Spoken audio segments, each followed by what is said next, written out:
So capitalism, as you know, is a hard thing to define because if someone says define capitalism and you say, I don't know, what would you say? Think about it for a second. What would you define as capitalism? And you can look and read these, but you might disagree with them. So I'll actually read to you from this book. The capitalism definition I'm getting used coming from this book, The History of Economic Thought. And what I love about it is that it says right on page 2, dang it, where is it? It's not page 2. I'm in the preface. Okay, ready? It must be stated at the outset that there is no general agreement among economists or economic historians as to what the essential features of capitalism are. So if you're a little bit confused about what is capitalism and isn't capitalism, so is everybody. Nobody really knows what it is. And here's why. Because capitalism was born around the same time as economics. Economics and capitalism grew up together.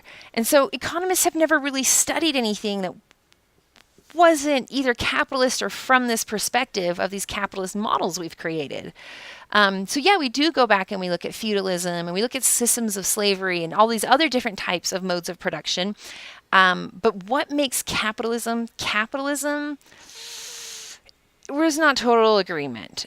So I'm going to teach you, this is from the book that I just held up right there. There's the information on it. I'm going to teach you the definition that they provide in this book because I feel like it's the most thorough definition. I feel like it's the one that kind of covers all of the bases.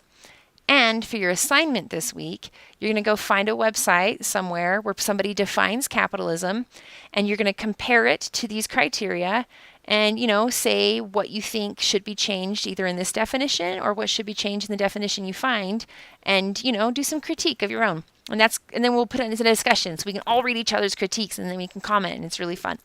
Okay, so here are their 4 main features of capitalism.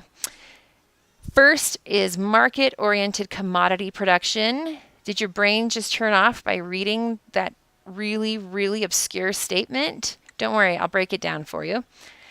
Second is private ownership of the means of production. Third is selling labor on the market. That selling labor on the market is mandatory for a large portion of the population. And the fourth feature is individualistic, acquisitive, maximizing behavior. Okay. Every single one of these things is really important to understand because it's really good to know how the world works around you. And this is a really thorough explanation. Okay, let's start here. Market-oriented commodity production. Now, the first most important thing to learn out of here is what the word commodity means. We throw the word around a lot, and a lot of times people use it differently. Okay. So a commodity is something that you produce to sell and not to use. Now, usually this implies that there's like a market system that equilibrates. Oops, I push a button. There's a market system that coordinates all of this. And so you get relatively homogeneous products in the market, meaning that like tennis shoes are all basically the same. And, water bottles are all basically the same. And so lots of times when people when they say like commodities on the news, they're talking about stuff like wheat because, it doesn't matter. You're not going to produce better wheat than somebody else, most likely. I mean, wheat's just wheat. It is what it is. And every once in a while, a really cool one comes along that pushes the market ahead. But for the most part, wheat's just wheat. You don't add anything fancier to it in order to stand out. You just are producing this homogeneous thing. And so the idea is that on the market, everything becomes a commodity. So people often refer to the commodities as if it means it's a homogeneous thing. So homo means one, right? And genius means like of a kind, of a category. So it basically means like everything in the category it has the exact same there's no diversity, basically. This means zero diversity. So the idea is that the market drives things to be homogeneous. However, the important thing I want you to remember is that a commodity is something that is produced to sell and not to use. That is the official definition of it. The person who invented that word defined it that way. It was Karl Marx. Okay, here's why this is important. So, back in the old Greek times, Aristotle and Xenophon talked about the good life. What is the good life? These days, we call this, what is utility? What does it mean to have the good life? What are we all chasing after? Aristotle and Xenophon argued that the good life was basically having a household operation that was smooth so that you could have autarky, which means independence from outside things. So you could have autarky and leisure. This was their argument. Okay. They shunned and made fun of people who thought the good life was getting rich. In fact, this, called the art of household management, is what economicus was coined as a term. The word economicus means in Greek the art of household, what is it? Maintenance? What did I just say it was? The art of household, I have it in this book right here. It's one of my favorite books I've ever read. Households on the Architecture of the Moral Economy by William James Booth. Anyway, household management, that's the one. And they made fun of people who wanted to get rich, specifically the merchant class, which became the capitalist class later on. Okay, so this is one way of living, of defining the good life, and this is another way of having the good life. What does this have to do with a commodity? Well, when we produce commodities, we're chasing after the money that we can get for those commodities. And therefore, we're living by this kind of lifestyle, the getting rich merchant lifestyle, the capitalist accumulation lifestyle. So the intention and the purpose behind why we do what we do makes all of the difference, according to this conception from the ancient Greek philosophy that Karl Marx codified into our modern language as commodities. So when you are seeking to get rich, basically, you're going to be miserable, is the argument. And when you are seeking to only create the things you need and to create more and more efficient systems so that you have greater independence and freedom and more leisure, that is the idea of the art of household management, of economicus. And this one, they have another term for it, but I don't remember what it is. So this intention is part of what makes capitalism different. And you'll see that intention actually makes a big difference in a lot of things. Okay, next. So market-oriented means we're producing things for the purpose of selling them on a market, turning them into money on a market. Okay, next point. Private ownership of the means of production. Means of production, we're going to go definitions on the left and then insight on the right. Okay, so means of production are the tools and resources to make what we want and need.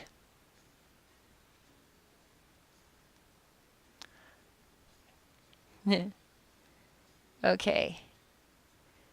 There are 3 major means of production. These are land, because a resource you need to grow food, for example, is land, right? Labor, because human effort has to go into anything that we hope to change in the world. And capital. Capital is the tools, right? So remember that capital just means the tools. This is going to be our buildings and our computers and our knowledge, and we keep ourselves healthy. That's the human capital aspect, right? Okay, so these were basically categories of classes back in the feudal era. So land was owned by landlords. Labor became it was basically the resource of like the serfs. So basically, the working class is what we call them now. And capitalists of the time, which now we call them capitalists, were merchants. And look at that, friends. We have come full circle. Okay. So capitalism needs private ownership of the means of production. It means that people can own land privately. People can sell their labor individually. No one else can sell your labor for you. You have to be able to sell it yourself. It's the only way capitalism works. And you have to be able to own land. And all of the tools and the machinery that the society needs has to be owned by individual people who are able to produce with them and, accumulate enough money to continue creating all these machines and technologies that existed. Now, that may seem really weird to you, like, how else would it be owned? How else could land or labor or capital be owned? But if you think back to feudal times, like the King Arthur times, the landlord was just given the land, and everybody that lived on it had to stay on that land. They couldn't go anywhere else, and they couldn't sell their labor to anybody else. Their choice was work for the landlord or die. That was what it was like to be a peasant. And all of the capital was owned by the landlord. The landlord owned the entire property. He owned the mill that was on the property and the weaving machines that were on the property. And it didn't matter who created it or how they got it. All of it automatically belonged to the landlords. And then as the feudal system started breaking down with the rise of urbanization and also with the enclosure movement, these things started being separated out, part of the Enlightenment era. If you're into philosophy, this is the Locke, Rousseau, Hobbes. I think I spelled Rousseau wrong. Hobbes Enlightenment revolution.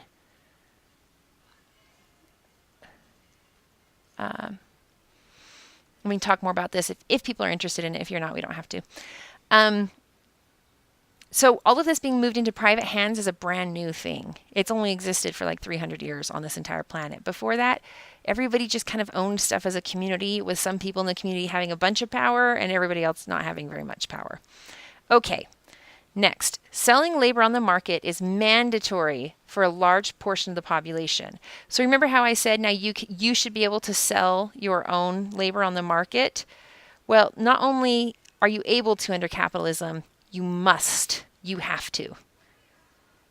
So there's always going to be pressure for you to work on the market, because the only way to get money, well, the central way to get money is to work on a job, a normal job. So have you ever thought it was weird that we work 40 hours a week, you have to have a job? Have you ever had like a crappy job where you're like, why do I have to do this? Why do I have to have this job that I totally hate, that's making me, miserable or whatever? And the answer is because you can't pay your rent or you can't eat or whatever if you don't. The majority of people have to work. What this means is that they don't own any land and they don't own any capital. The only thing they have access to for making money is their labor. That makes sense? If you don't have a whole bunch of people that are willing to work no matter what, basically to stay alive, then capitalism doesn't work very well. You have to have people willing to work and feeling like they need to work all the time. Okay, fourth is individualistic, acquisitive, maximizing behavior. So this is basically saying that, everybody is looking out for number one.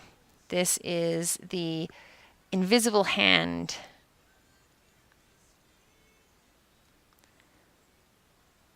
argument. Now,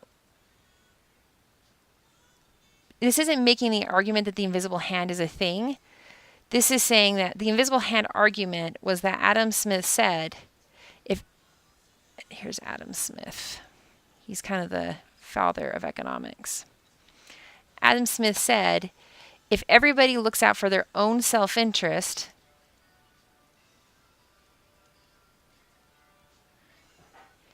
in a market society so he's basically talking about capitalism, but this market aspect of it, then the market would harmonize everything automatically so that the best interest of the whole was achieved. Oh my gosh, I just realized I'm the worst teacher ever. You can't see that autarky stuff. Sorry. Okay. So, because of this argument that Adam Smith made, the conclusion is, therefore, we should all act in our own self-interest. Let me actually make that a different color. And what this is saying is that this argument created an attitude amongst us that makes capitalism possible. This attitude. Does that make sense? So capitalism only works if people are acting this way, and people act this way because Adam Smith explained, basically sold them on this theory of the invisible hand. And of course, whether or not Adam Smith is right is up to debate, and whether or not this Marxist conception of it is right is up to date, and whether or not this, Greek philosophy aspect of it is up for debate. All of these things are up for debate. But what this system creates, so if we start with market-oriented commodity production, now we have a system where we have to produce for each other instead of producing on our own. So it creates this interdependence between us. Private ownership of the means of production means that now we're not working as a community necessarily towards the goals. Everyone's got to kind of take their own, what they have to sell, and turn it into something in this system in order to participate in selling and purchasing commodities, right? We need commodities, which means we need money, which means we have to exchange somehow the things we have for money so that we can use that money to buy other things. That's, back to the market-oriented commodity production. Private ownership, the means of production, we're kind of doing this all on our own. But the crutch is that most people are just workers. Most people don't have land. They don't have retirement accounts. They don't own businesses successfully.